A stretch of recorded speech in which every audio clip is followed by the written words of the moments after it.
Hello everyone, how are you all? I hope well and good. As you know, myself is Anil Kumar and I am here at this platform for the subject zoology. So हम हमारे जो regular session थे उनमें biomolecule के साथ deal करते हुए आ रहे थे। उसी सीरीज में हम आज का जो बायोमोलिक्यूल का सेगमेंट है वो है न्यूक्लिक एसिड, यानी कि हम आज के सेशन में न्यूक्लिक एसिड को डिस्कस करने वाले हैं। ठीक है, तो अपन बेसिकली देखेंगे कि न्यूक्लिक एसिड्स होते क्या हैं और न्यूक्लिक एसिड्स का क्या रोल रहता है। सबसे पहले तो हमें जनरली न्यूक्लिक एसिड्स होते क्या हैं यही देख लेना है। सो न्यूक्लिक एसिड क्या है ये चीज़ देखना है। तो पहला तो एक ये एसिडिक है, मतलब एसिड न्यूक्लिक एसिड लिखा है, दैट मीन्स इनका नेचर जो है ना, वो नेचर जो है, नेचर यहाँ क्लियरिफाई होता है, वो एसिडिक है। ठीक है, एसिडिक नेचर को रिप्रेजेंट कर रहा है। लेकिन होते क्या है, देखो हमने दो चीजें पढ़ी थी।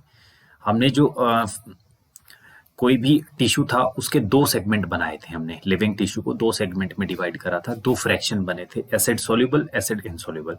ठीक है, उसमें दो चीजें बनी थी। एसिड सोल्यूबल वाला था, वो था माइक्रो कैटेगरी का, यानी कि माइक्रो मॉलिक्यूल या माइक्रो लेवल के मॉलिक्यूल्स थे, और दूसरा था मैक्रो लेवल का मॉलिक्यूल जो कि एसिड इनसोल्यूबल था। तो हमने जो फ्रैक्शन देखा एसिड इनसोल्यूबल, वहां पर हमारे को ये न्यूक्लिक एसिड्स फाइंड होते हैं। ठीक है, तो न्यूक्लिक एसिड अगर वहां एसिड इनसोल्यूबल वाले फ्रैक्शन में मिलते हैं, that means they are not micro biomolecules, rather than they are macro biomolecules. So अगर मैं बात करूं न्यूक्लिक एसिड्स की, ठीक है, न्यूक्लिक एसिड्स की बात करूं तो न्यूक्लिक एसिड्स क्या हैं? बायोपॉलीमर्स हैं।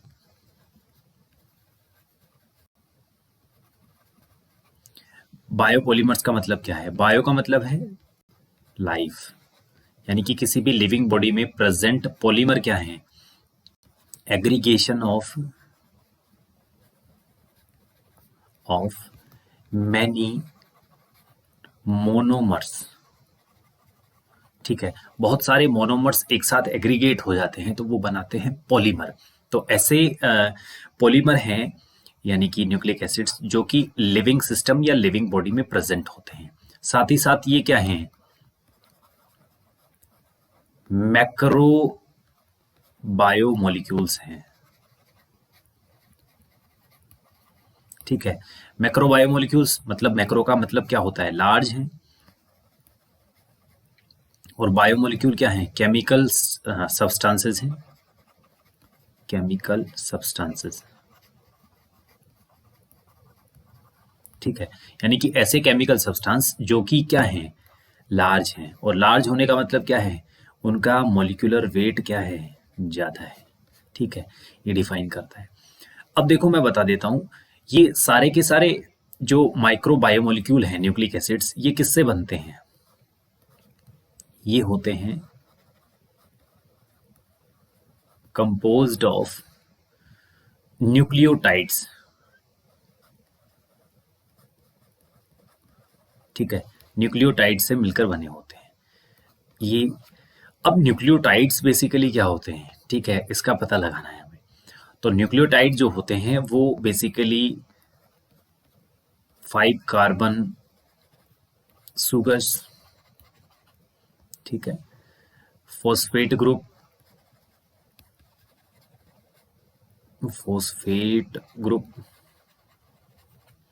और नाइट्रोजिनस बेस, इन सब से मिलकर बनी हुई केमिकल स्ट्रक्चर होती है हमारी न्यूक्लियोटाइड्स। ठीक है, अगर मैं बात करूं 5 कार्बन शुगर, ठीक है, यानी कि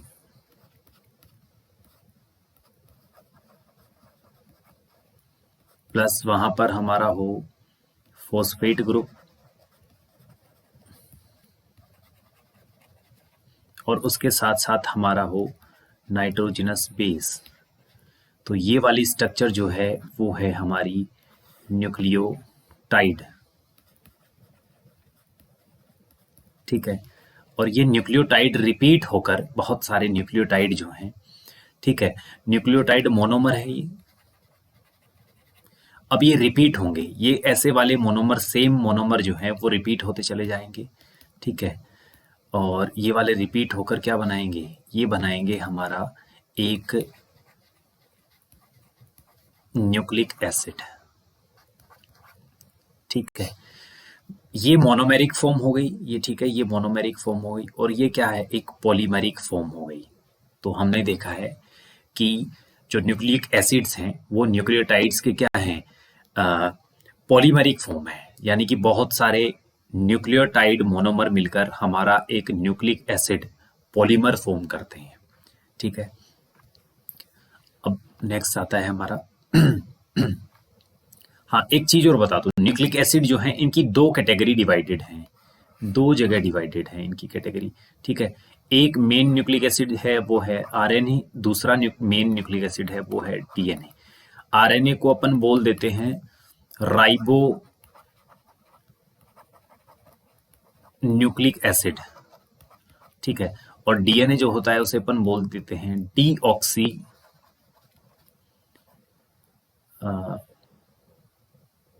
डीऑक्सी राइबो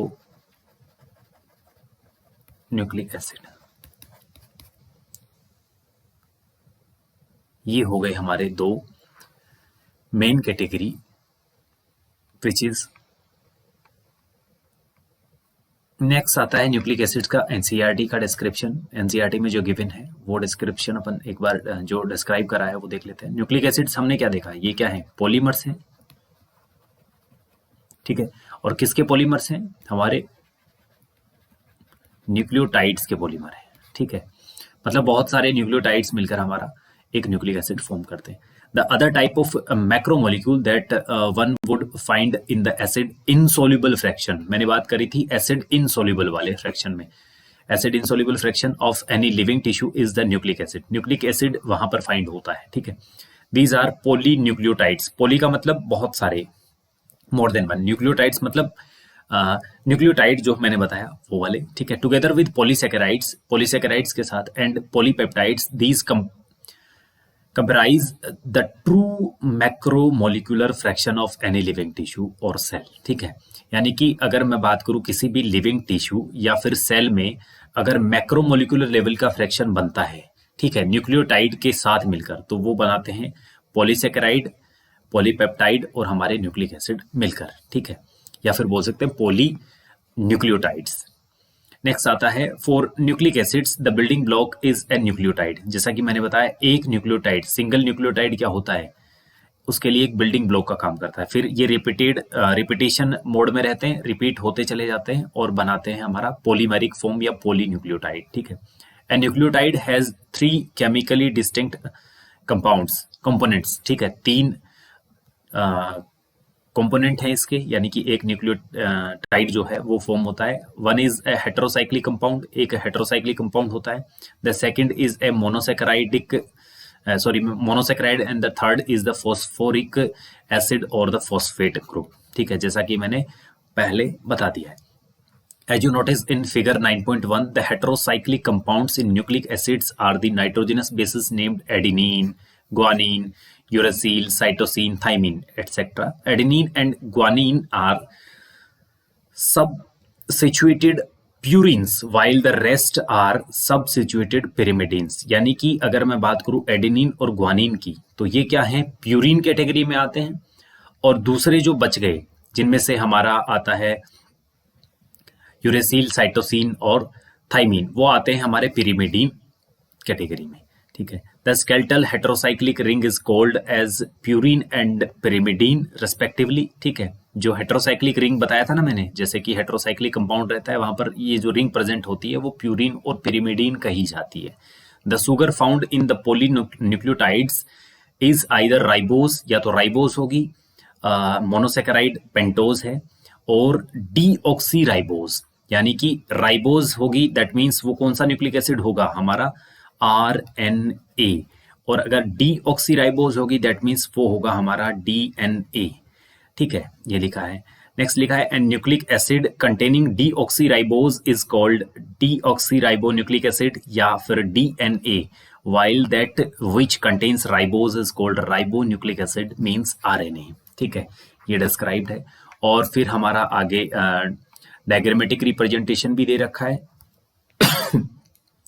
उसमें वहां पर दिखाया गया है, एडेनिन की स्ट्रक्चर को दिखा रखा है। ठीक है, एडेनिन दिया हुआ है, देन एडिनोसिन दे रखा है, एडेनाइक्लिक एसिड दिखा रखा है, यूरिडीन है, और हमारा यूरेसिन है, यूरेसिल है, जिसे अपन पेरिमिडीन भी बोल देते हैं। ठीक है, नेक्स्ट और दे रखा है, वो दे रखा है हमारा यहाँ पर गिवन है, ये न्यूक्लियोटाइड, ये न्यूक्लियोटाइड की स्ट्रक्चर है। ठीक है, यानी कि बहुत सारे न्यूक्लियोटाइड्स मिलकर फिर क्या करते हैं, ऐसे चलते चले जाते हैं और हमारा बनाते हैं न्यूक्लिक एसिड। ये हो गया। तो ये था जनरल सा description about the nucleic acid, what are the nucleic acids. अब इससे आगे हमारा रहेगा फर्दर जो डिस्कशन रहेगा वो प्रोटीन की स्ट्रक्चर्स पर, primary protein structure, secondary and tertiary protein structures. ठीक है, तब तक के लिए धन्यवाद।